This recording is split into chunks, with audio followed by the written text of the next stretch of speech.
All right, if there's one topic you absolutely, positively cannot ignore for the AWS Cloud Practitioner exam, this is it.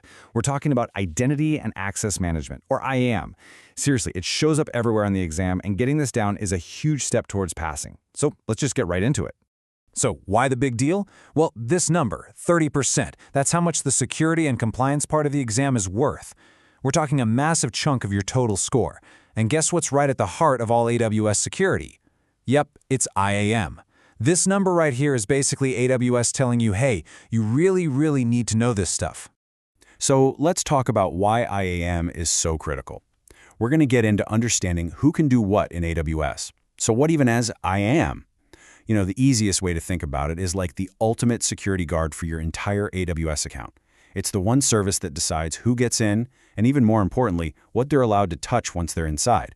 And look, getting this right isn't just some best practice. It's the absolute bedrock of a secure cloud setup. Okay, let's break this down into the 3 core concepts: users, groups, and roles. Honestly, if you want to crush the exam questions on this topic, you have to lock in these 3 ideas. Just forget all the other noise for a minute and focus on these 3 things. If you can tell me the difference between a user, a group, and a role, you're already halfway there. All right, first up, the IAM user. Now, what's a user? It's basically an identity for a person, like a developer on your team, or it could even be an application.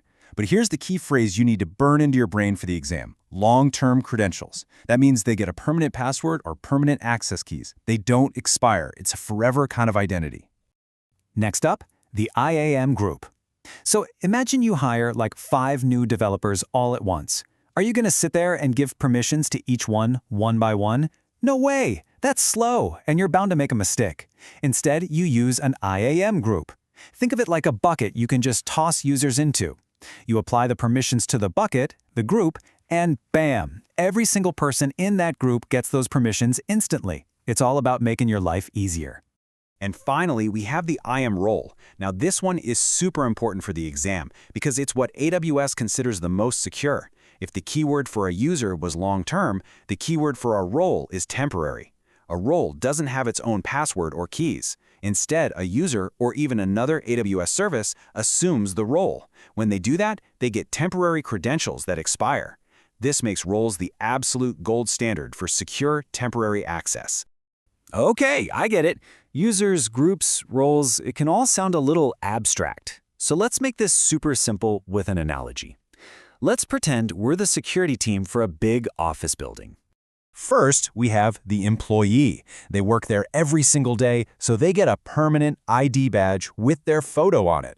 It works Monday, it works Tuesday, it always works. That is your IAM user. It's a permanent identity with permanent credentials. Okay, so where does that employee work? Let's say the marketing department. Now, everyone in marketing needs to get to the same floors, right? And they all need to get into the same supply closet. Instead of programming every single badge one by one, the security team just creates a marketing access level. That's your IAM group. You just add an employee to that group, and they instantly get all the right access. Simple. But what about a contractor? Someone who's just there for a few hours to fix the Wi-Fi. You would never give them a permanent employee badge, right? Of course not. You give them a temporary visitor pass. It only works on the 3rd floor, and it expires at 5 p.m. sharp. This is a perfect picture of an IAM role.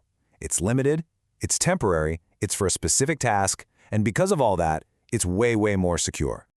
All right, now that you've got that analogy locked in, let's shift gears and talk about the key principles you must know for the test. And listen, these aren't just, good ideas. These are literally the answers to exam questions.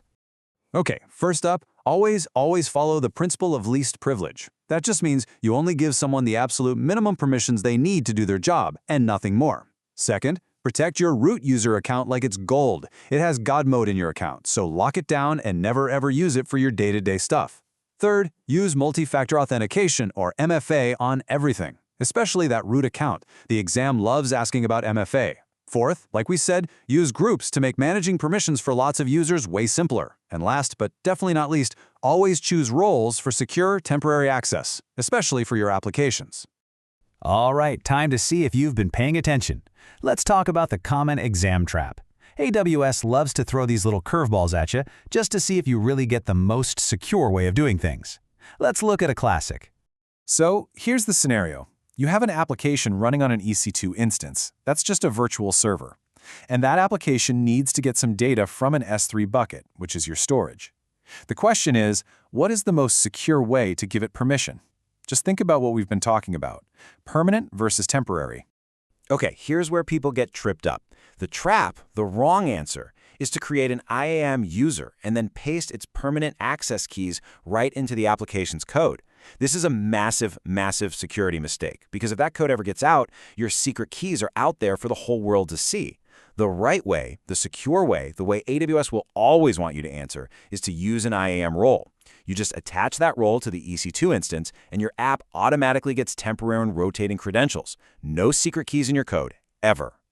Okay, we've covered a ton of ground, so let's lock it all in. Here's your 30-second recap, your IAM cheat sheet for exam day. It really boils down to this. A user, that's a person or an app with long-term permanent credentials. A group, that's just a collection of users to make applying permissions easy. And a role, that's a temporary identity for granting secure access. That's it. User equals permanent, role equals temporary. If you can just remember that one thing, you're going to be in great shape. So now you know who can access your stuff. We've nailed down users, groups, and roles. But that's only half the puzzle, isn't it? The next big question you've got to be asking yourself is, now that they're in, what can they actually do? And that's all about something called IAM policies, which is exactly what we'll tackle in the next explainer.